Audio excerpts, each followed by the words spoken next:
And yeah, so yeah, welcome to this wonderful space of learning.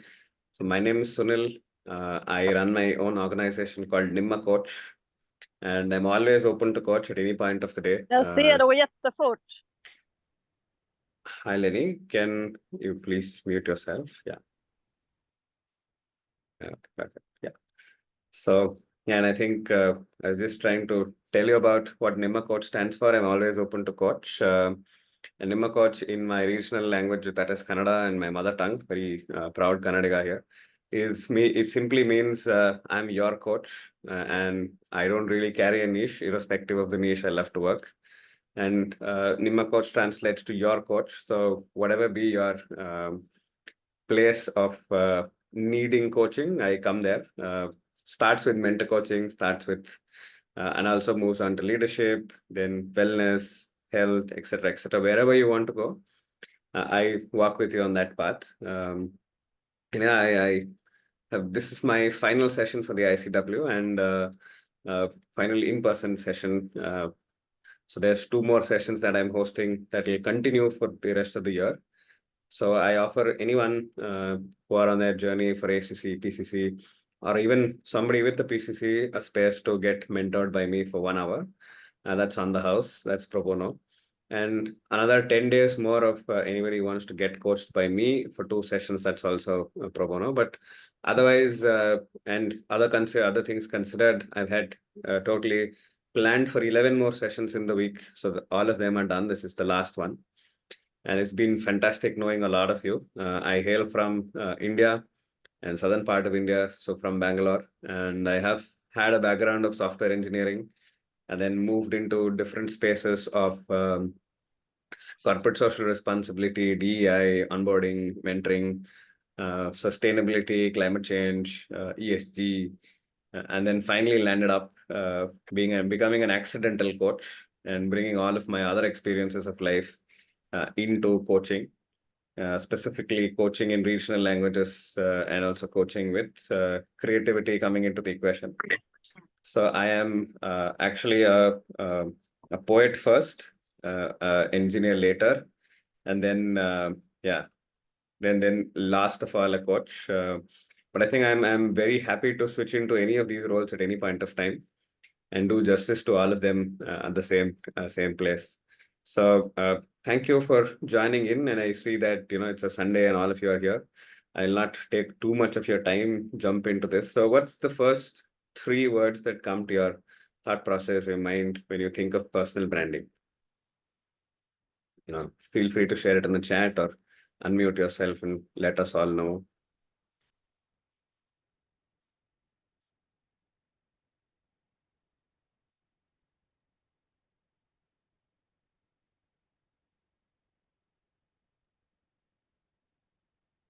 Identity, values, unique. Thanks, Natalie. Thanks for sharing.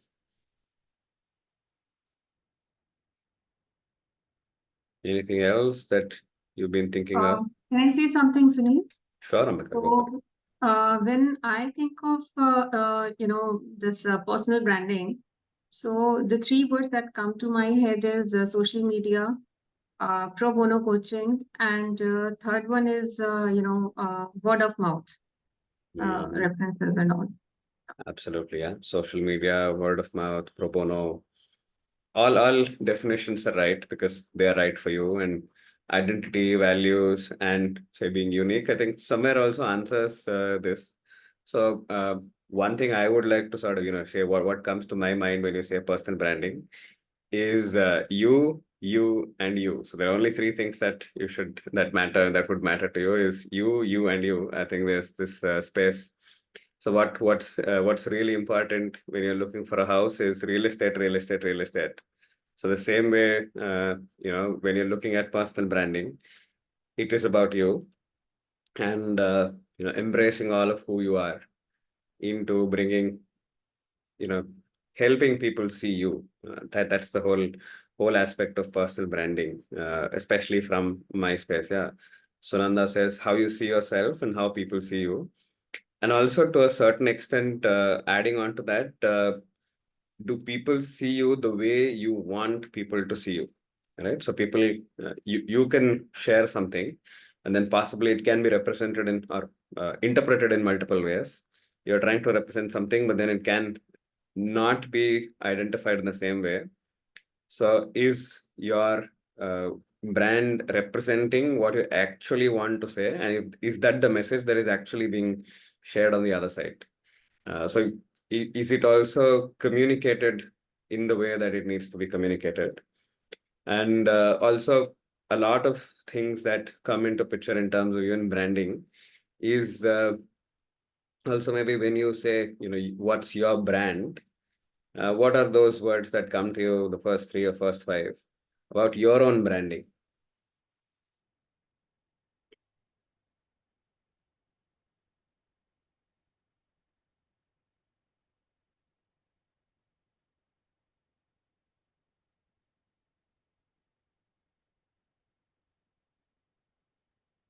Specialty, niche. Okay. So a lot of us uh, look at, say, what is the niche, what is the specialty, what is the target audience to be our personal branding. So there's a difference between who would be our ideal client versus what is the brand that we want to represent. People usually subscribe to you, your story first, and then your coaching services or mentoring services or any other aspect that you offer. So it's always my first point of contact would also be you. Yeah, so it has to be in a way that the niche is the value of the channel that somebody comes to you with, somebody subscribes on that channel. But how is your target audience and niching also understanding you? That's also your story. And I think the way the personal branding is being represented, being shared, is in terms of value. And yeah, so absolutely, Anna. So in terms of what's your story, what is that unique that connects you? Uh, and then I say I'm a nicheless coach, and generally I get around 3 to 4 conversations a week from people who are connecting me, after being with me on LinkedIn for quite some time. And I curiously ask them, so what made you, write to me right now? And they say, I've been following you for a year, and I think I now trust you to be my coach. So your brand may not give you values or outputs right away, but then after some point of time, it gives you something very, very strongly unique that it just brings people to you. So it's a pull model rather than a push model. And most of our times we go to spend a lot of our time in defining, saying what's my target audience. So it's the other way around. If your target audience defines and says, hey, this is who I want to get coached with, found jackpot. People are coming to you rather than you going to people. And this can be done very beautifully by sharing your stories, your way of life into coaching.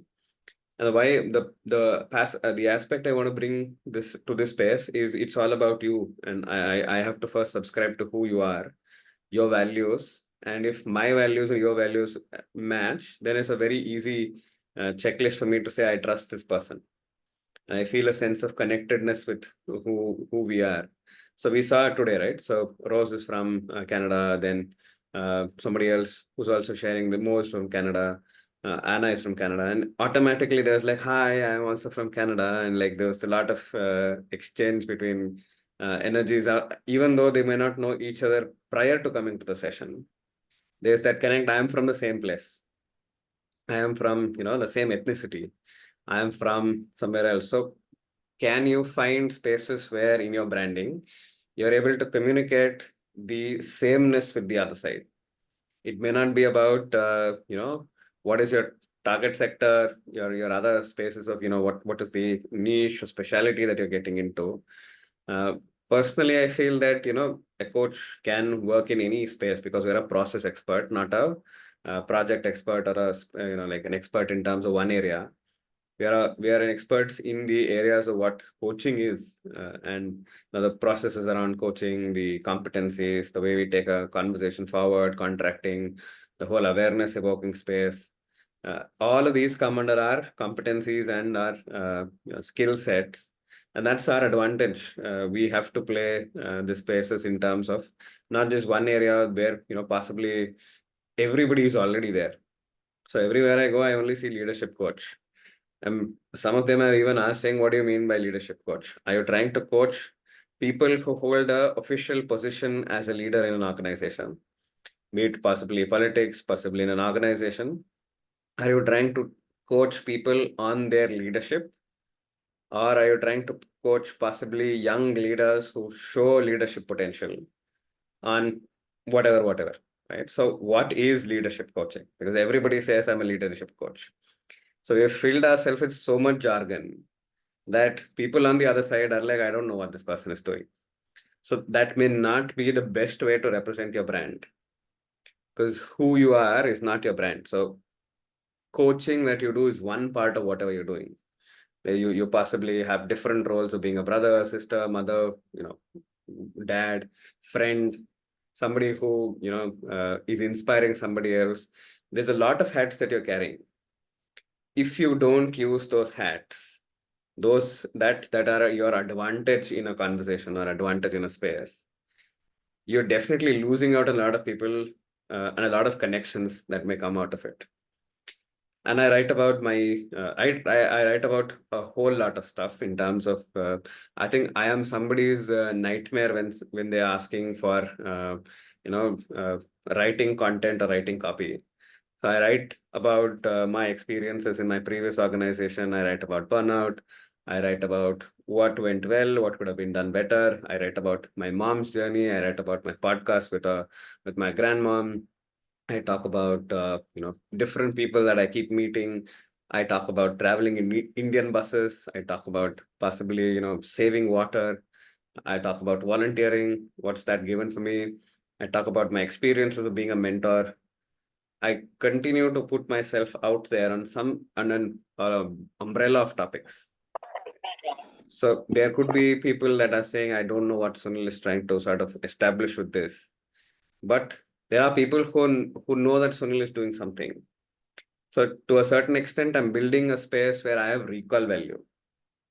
And people who see me have some sort of a recall value that is different for different people, because different people are subscribing to what I'm sharing in different methods or different channels that they see themselves with. Say possibly somebody from here could, all of your coaches. So you can subscribe to the coach in me. But possibly if I'm going somewhere else and talk about something, somebody else can subscribe to the Indian in me. Somebody else could subscribe to, say, a very young person who's getting into coaching. Somebody else could subscribe on, me wearing a ring on my middle finger. So it could also, there could be horribly easy ways of, finding some commonality. So if we are only focusing on what's my niche, what's my brand, how did I get XYZ to have a transformation? Are we losing out on an audience that may subscribe on something else for us? Some reflections, possibly, whatever am I sharing, is that making sense? Is it putting a pause on something that's been, say, modus operandi for everybody?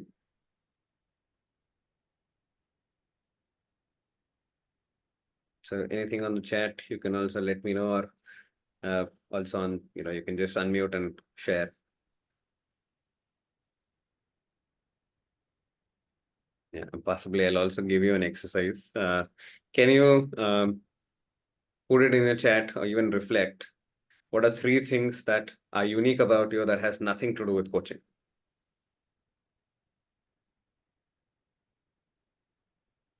So now I know Rose is like suddenly very interested, saying, "Hey, what this is interesting. Good that I woke up early and didn't prepare my waffle." So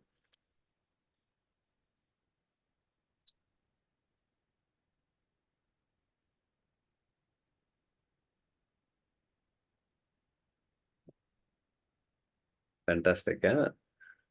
Ada says dogs traveling and scuba diving. So if I give you an example, so Ada writes about say traveling and say how possibly traveling and coaching can relate to each other. So somebody who is a coach will also respond to it, and somebody who is a travel enthusiast will also respond to it. So there's a level of connection that's already made between Ada and that new person that says, hey, this is how it is. There's a possibly a connection request sent, or there's a comment, you do something about it. And then you build a connection there. That's a very organic connection.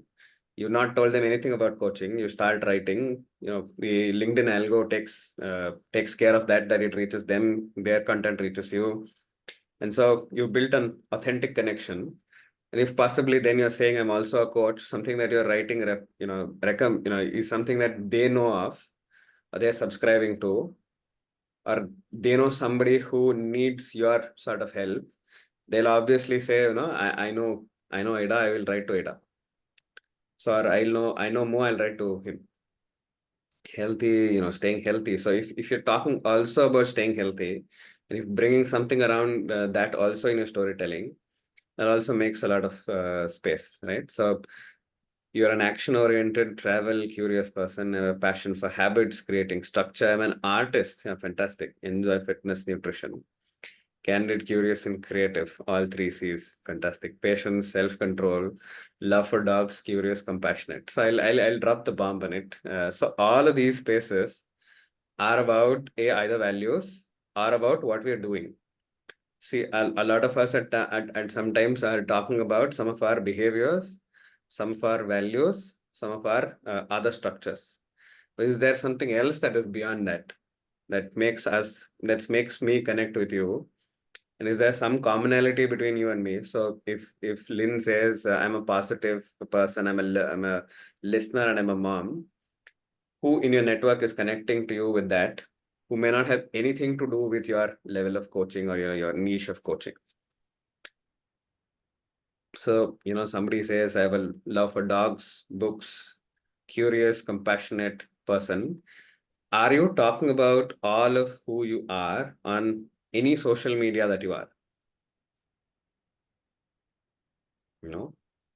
And would you want to do that without giving too much of details? Because one of the things that I've heard from a lot of people is that I don't want to expose my personal life to the external world. And I've been following the opposite side. I wrote 200 things about myself and I posted it on LinkedIn. So it started with 50, then went to 100, then went to 200. And somebody said, stop at 200. We don't want to know more about you. And there's so many connections that came because of that. Somebody, Sunanda has written, I use social media selectively, but that's a choice. And I think also one of the things that Ambika said is that when I think of personal branding, I think of social media. Now, let me give you an example.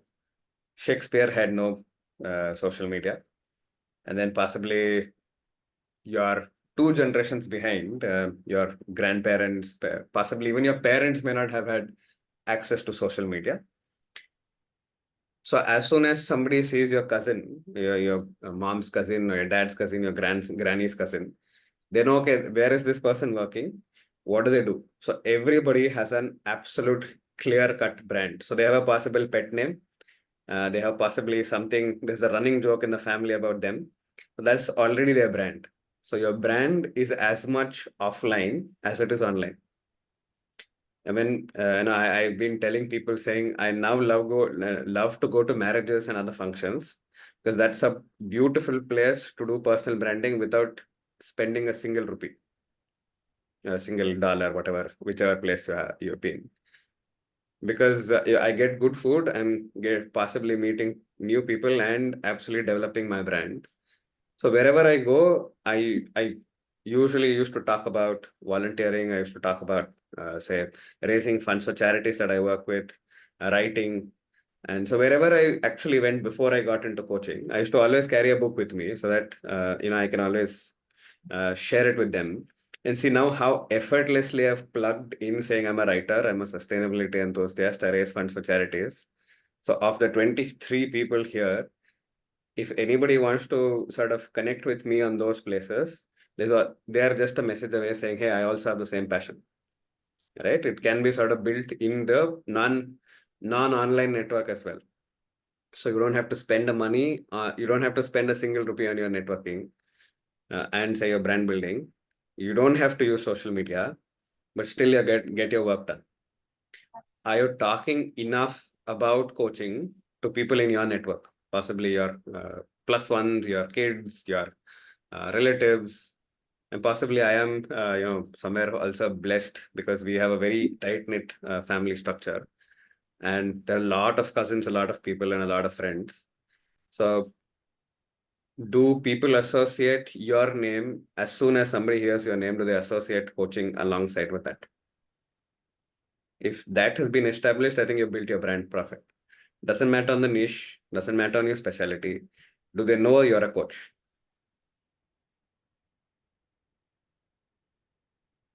So anything around the chat, I will just check. So that is how you can also use your offline space that you're meeting to build your brand. So I live in an apartment, 600 plus houses. Am I out there enough that at least say 200 houses know me? That means possibly 800 people in those 200 houses.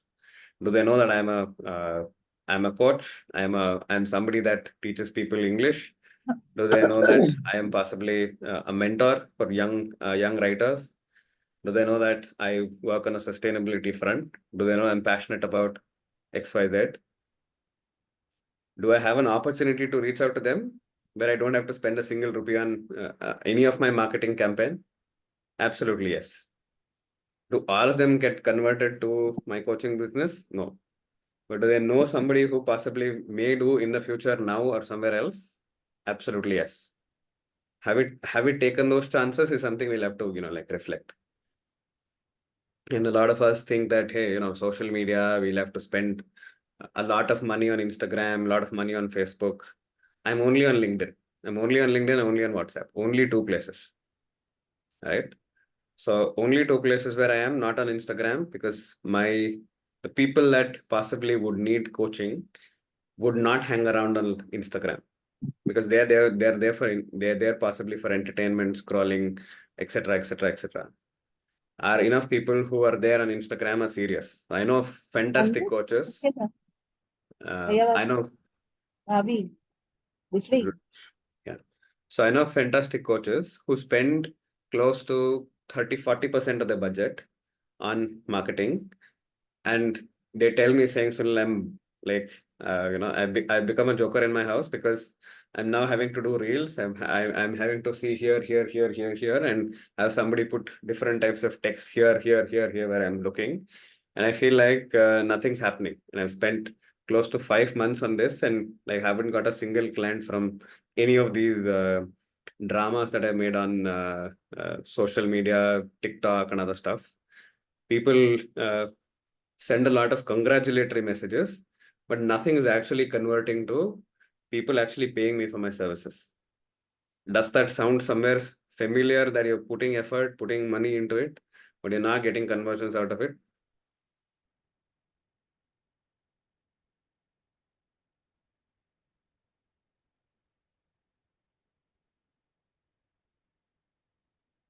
I don't know. I love to play with silence as a coach. So I'm just putting it out there and saying, hey, what is what is coming up for you? So yeah. So Govind says yes. Sunita also says yes. And somewhere also we also are chiding ourselves saying I'm not putting enough effort. You, at least in Sunanda's case, it may be a reality that there is not enough, you're getting client but not in par with your efforts. So possibly right. So one is our why. Simon Sinek says why, what, and how. So why are we doing coaching? Is that clear? Is that clear for us as coaches? Is that clear in our communication that we're doing, offline, online? Is that clear in the spaces? So how many of you have put a banner in your background that says you're a coach? I have put my video on for almost every meeting that I have been on that has been gotten recorded. It says NimmaCoach in the background. And I've been on at least 12 to 14 such videos, right? Anytime somebody on YouTube watches this, they're going to say Sunil Satyendra NimmaCoach. Did I spend a single rupee on it? No. Did I get some branding possibly? Do people associate my name with that somewhere? Or possibly is somebody going to be curious saying, hey, everybody has a blank background, this fellow has something yellow. Are they going to search for it? Is there a possibility that we created with that? Right? Simplest of simple ideas. And you don't have to spend effort. So it has to be simple, clean, easy ideas saying, hey, I am here. And you don't have to put too much of effort. You don't have to get into personal stories of yours. You don't have to have a sad story. Let me tell you that. You don't have to have a sad story. You don't have to have like, oh, my life changed because of coaching. To get to a place you're connecting with somebody. You can connect with so many other parameters out there. So if somebody says, I am, say, possibly an immigrant coming to another country, you're then reaching out and saying hi to all the immigrants who've come to that country with your ethnicity. And you're also saying hi to everybody who's also an immigrant. So you built a connection with so many people. And somewhere your sale doesn't happen with the first time somebody sees you. Because I've grown up seeing advertisements right, left, center. Right. So I've seen it on television, I've seen it on Facebook, I've seen it on LinkedIn, seen it on Instagram.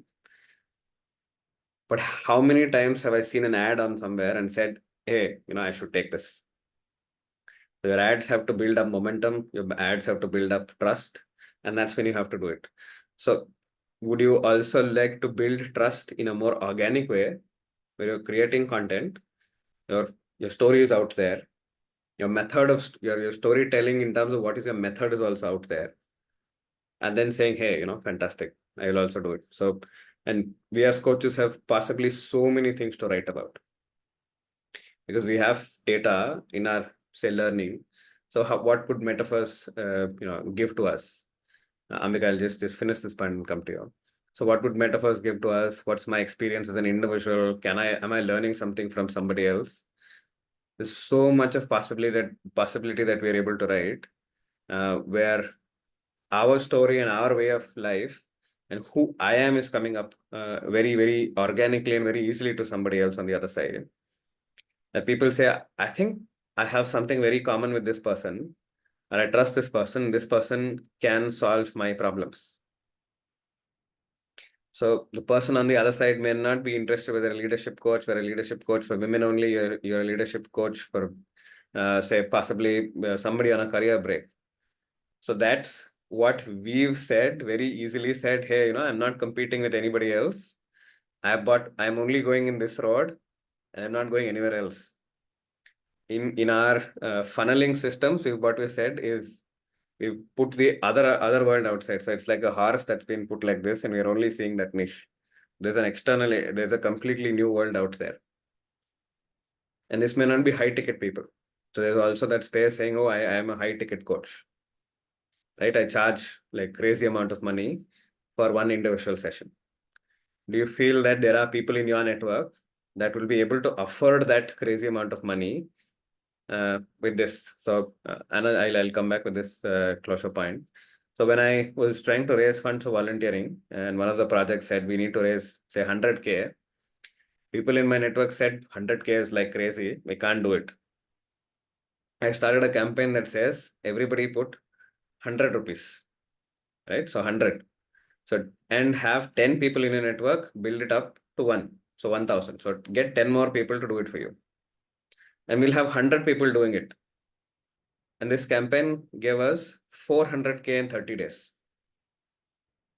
So if you can say, are you looking at those spaces where possibly no one's looked before? So you can build your brand around those areas as well.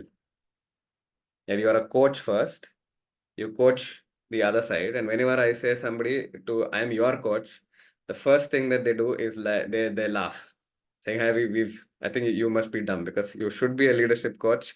You should be an XYZ coach. But you can't be my coach. And automatically when they're smiling, their guard is off. I'm not selling to them. And then there's a communication, there's like a camaraderie built. There's a connection built. And they could come to me for completely different stuff. It's like my writing and say possibly can come from my mentoring somebody for something else. So I've seen people saying I have so many talents, but I am only concentrating on coaching on this side.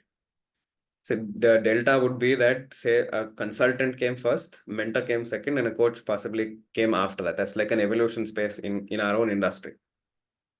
So if you have to be a consultant, you're a consultant for somebody who's in the manufacturing sector for 10 years, 12 years, 13 years.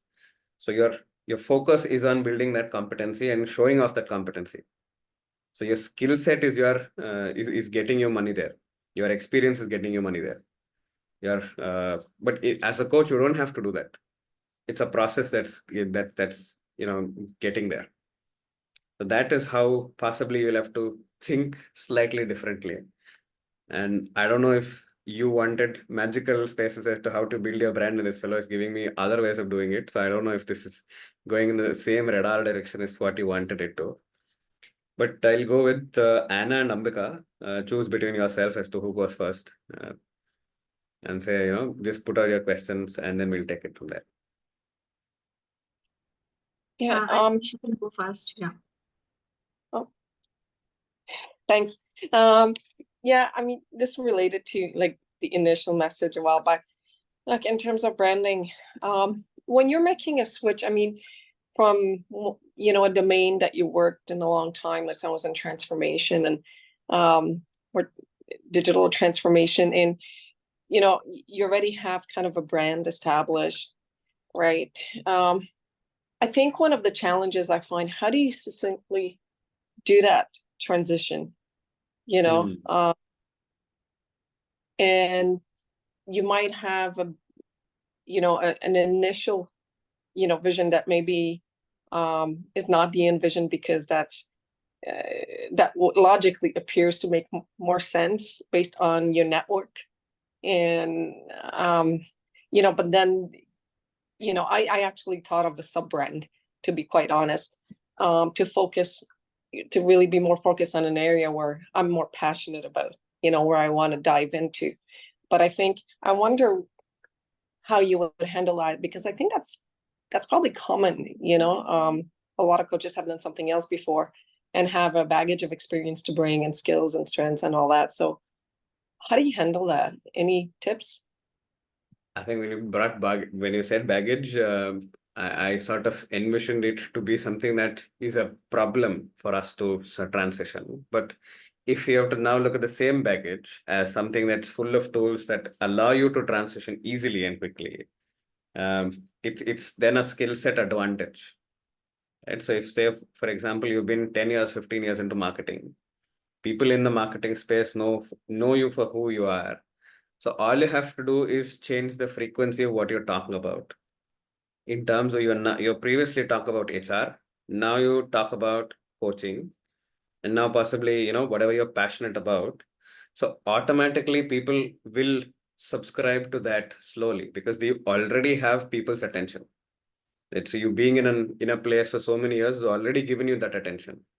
You don't have to search for people's attention, right? Somebody who transitions out as, say, a CEO, VP, etc., etc., etc. of some organization has a following of around 15 to 16,000 people. I'm generally giving numbers.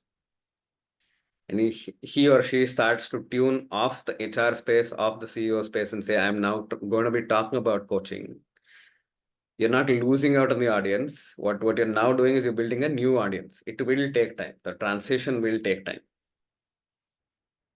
So, even for us to birth kids, it'll take 9 months. So we can't do it just like that. So it has to be a process where it is a transformative journey, even for you as a coach who's transitioning from whatever sector you were previously in, move there, but somewhere look at whatever you have done so far as an advantage and use it to jump off. Use that to move ahead rather than say I have to start from scratch. So use the advantage of being in the HR, but what you have to say, I'm assuming here that you were in HR. So you're moving to somewhere else, that you use that space and say, now I'm also going to be talking about coaching. And so when you're talking about coaching, people automatically will listen to you when you're talking about coaching.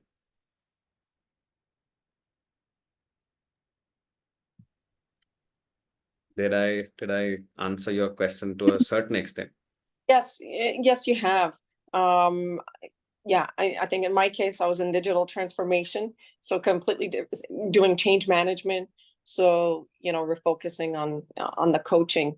But yeah, I think you've answered your question. I mean, it's a question, I think, of time, and people will tune in. But yeah, patience.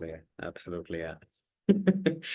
I think we as coaches have to have patience with ourselves in the whole process, right? So, and also in terms of even in digital transformation, I'm very sure there are so many stories you've had around digital transformation where you can bring in a concept of what coaching is, right?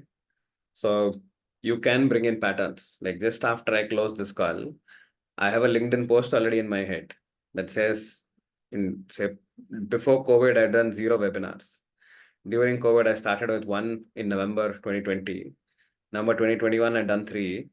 November 22, I'd done 45 in a year. And say possibly 23, I'd done some more. And 25. So possibly with just those 5 stuff, I'm talking to you about the power of compounding. And I'm talking about the power of confidence. The same story can be viewed in hundreds of different lenses. You can bring your experience of whatever structure that you have, whatever age or, whatever experience you have in whatever areas of life, and also put it into a lens of coaching.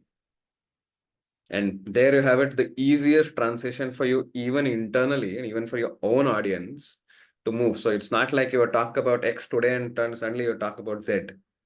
So you talk about X, then Y, then Z. It's a clean process. So you can use your digital transformation experience in terms of how digital transformation and coaching can be sort of, like brought together. And then possibly if you want disengage from digital transformation, talk about only coaching. So even internally for you, that's not a problem.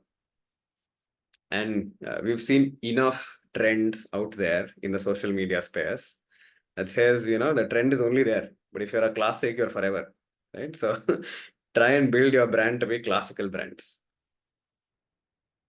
And you are only shedding a layer or a label that says I'm some person with HR, some person with engineering, some person with writing, some person with somebody else.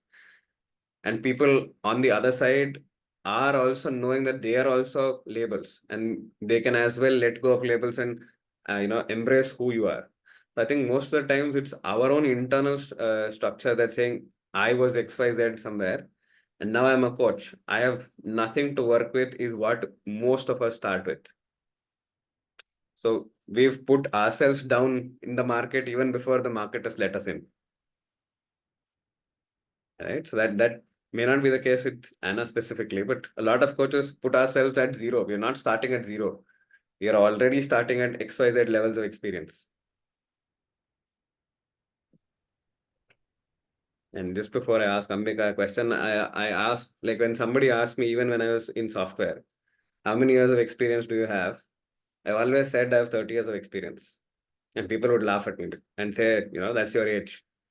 And I also revealed my age just like that. But yeah, so the deal was that even though I'm working on software, my skill set that I've developed in terms of working with people, working on problem solving, is a thing that I've learned right from 3 years old, or even right from birth. I've been learning skills that I've been using in terms of my experience there. It's not about 8 years, it's not about 5 years, it's not about somewhere else. I'm bringing an entire plethora of experiences to whatever I'm bringing in. So you'll have to build yourself. Your personal branding is you, and you. So you can build so many things into that. And here, if you see, I'm not using a presentation to talk about anything else. I'm talking from experience. And I've had 6 or 7 people's attention on the video and possibly some more on the chat. So and then a lot of people are sharing that, hey, this is interesting. We've never had these sessions before. Yeah. So you can build your brand. So ICW is another place for you to build your brand. Did you think of hosting a session in the ICW and then you're like, I don't know what to talk about? You could have said, this is my experience as a coach. what is yours? You could have just brought a discussion there and people from across the world would have known you.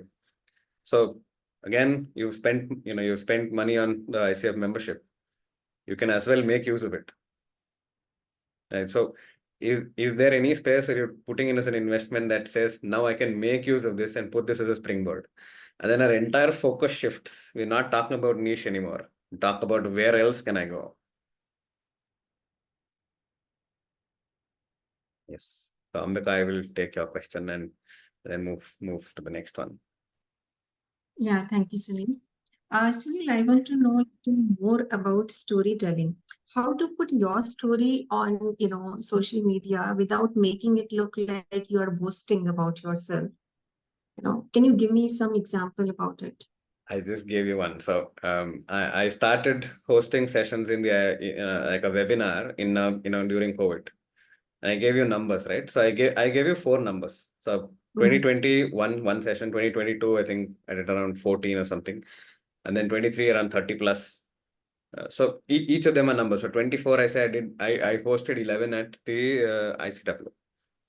So these are facts. So and sometimes we say, oh, and then also there are cultural norms as well, saying, hey, you should not boast about what you're telling.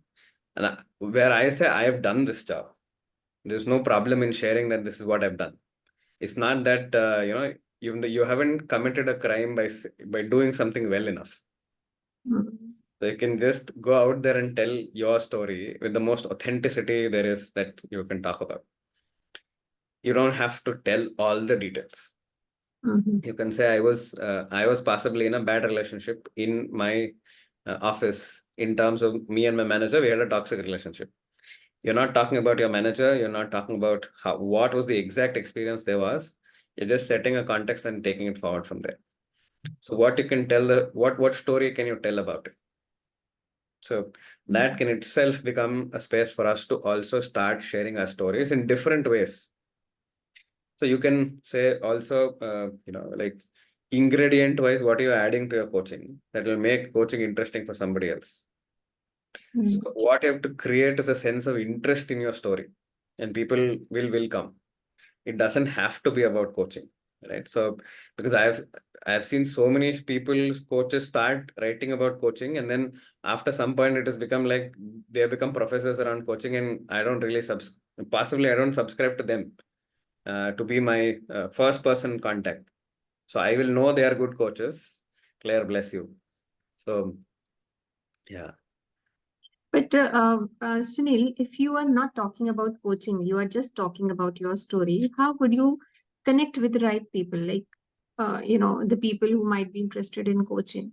Right people will come to you. Okay.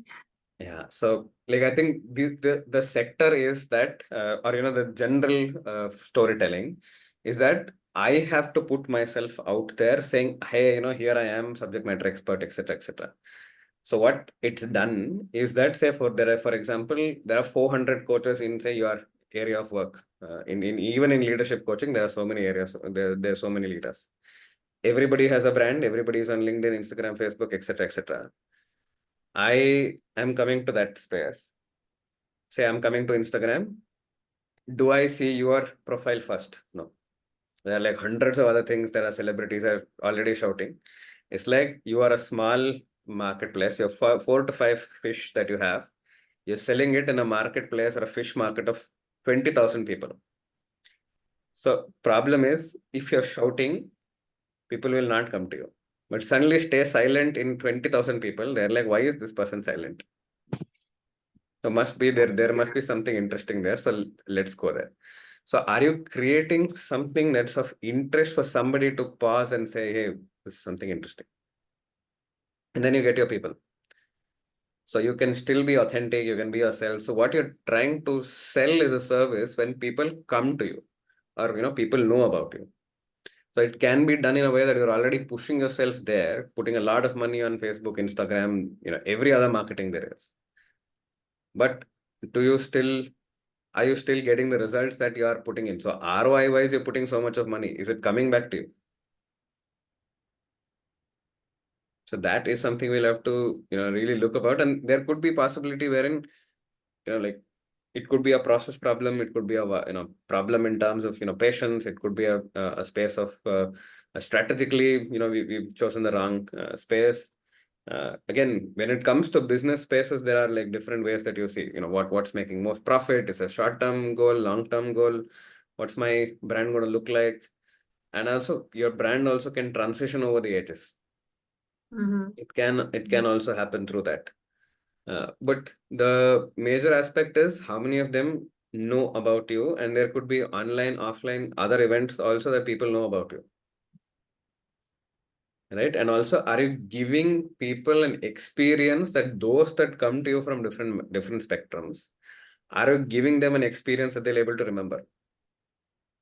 I am for sure that in terms of the people that I've met through the ICW, by listening to them and answering the questions and giving them this space of sharing and giving this space, there's a level of connection and there's a level of space that's already been created through this.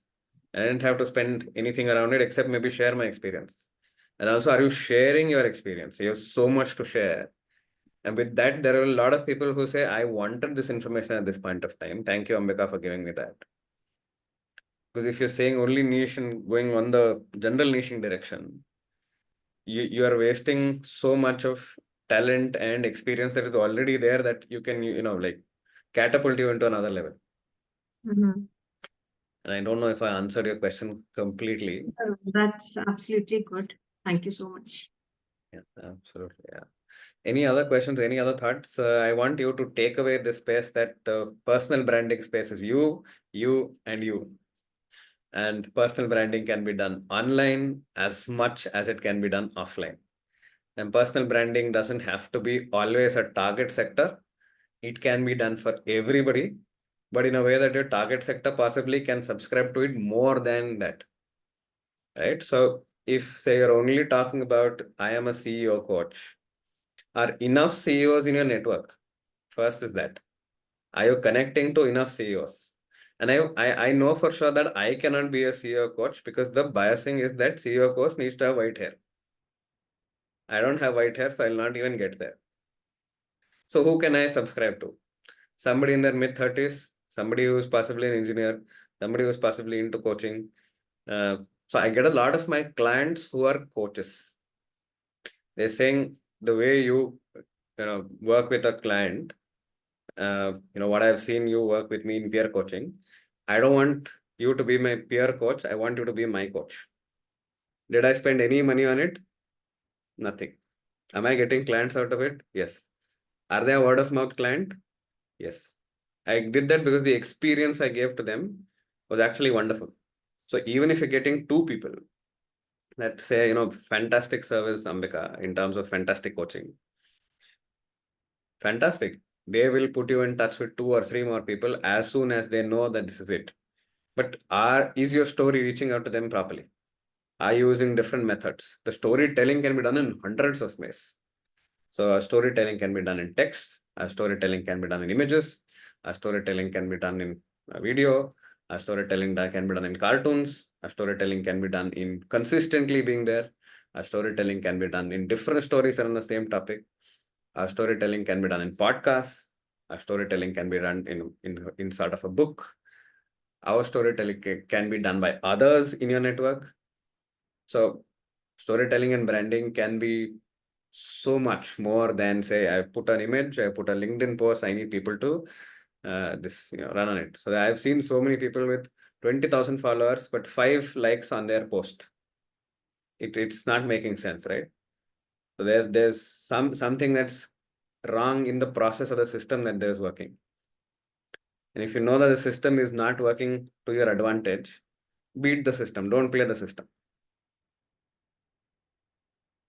Create your own system. And that's something that I see as a strength of mine. And also work on your strengths. So what is your strength? My strength is actually amazingly connecting with people just like that. So, and possibly through different areas of work, connecting to them in different areas of life. And once the connection is established, it's just a waiting game. So when they become my clients, or they'll refer me to others in their network saying Sunil is a good coach.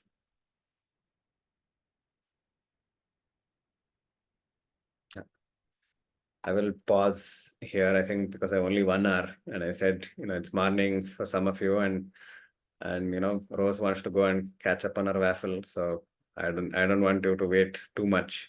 So any questions, any thoughts, and yeah, also be very, very happy to ask for testimonials, ask for feedback. I do this with every other session. If you loved the session, give me a testimonial on LinkedIn, talk about me on your LinkedIn posts, tag me, invite me to say, Lynn would look at possibly inviting me to ICF Philippines and say, Sunil, give us a session. So yeah, be open for possibilities. I don't know if Lynn had thought about it, but now I gave Lynn an idea saying, hey, Sunil could be a person that could come to Philippines. Right. So always, every place, gently slide into people's networks and say, hey, I also do this. Would this be interesting? Give them an offer. Make them an offer they can't refuse. So I will share my LinkedIn as a LinkedIn link here, and also my WhatsApp. I run a community for coaches. It's open for everybody to join in. We don't charge anything. So we say what we need is your passion and your interest, and you're good to go. You're good to join in, and we do networking sessions. We do lives where I'm doing a live session, possibly also having somebody else come in and like do a triad, share observations, bring in, say, different people from different sectors of coaching to talk about their understanding what coaching is. General Q&As, like here, possibly some workshops around branding, workshops on storytelling, workshops on creativity and storytelling, and all that. Some of them are paid in terms of the value that we are giving in the timeline there is. But if there's a single session of 1 hour, it almost always is a space where everybody can jump in without any charges. So yeah, and you don't do free coaching. You do coaching right now where you're choosing not to charge them. That internal switch changes a lot. And I hope I have inspired you and given you some tips on how to build your brand better. And yeah, I think, thank you for your time. Thank you for your patience, and thank you for listening to me. And I'm very, very happy to stay connected, and it was meant for our paths to cross today, and our paths have crossed. So over to the universe to see what all connections and what our possibilities can bring from here. And if you're ever in India, please do write to me, and I'll be happy to connect with you in person. See you then.